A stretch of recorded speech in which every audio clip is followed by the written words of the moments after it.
Good morning, જય સિયારામ.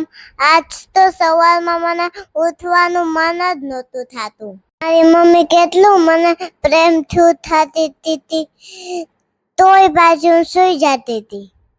માન પછી ઉઠી ને પછી દૂધ પીધું ને પછી સેતુર ખાધા. સેતુરની રસથી તો મારી આંગળીમાં લોહી નીકળ્યા હોય એવું લાગે. તમને આ ફ્રૂટ ભાવે છે કે નહીં, કમેન્ટમાં લખો. પછી હું બાને ને પપ્પાને બતાવવા ગઈ કે મારી હાથમાં લોહી નીકળ્યા.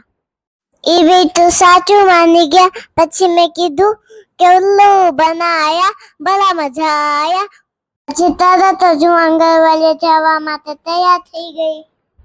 આજે મારે યુનિફોર્મ નહોતો પહેરવો એટલે મેં આજે ફ્રી ડ્રેસ પહેર્યો. એમ તો મારી મમ્મી નહોતી માનતી ફ્રી ડ્રેસ માટે, પણ મેં મનાવી લીધી.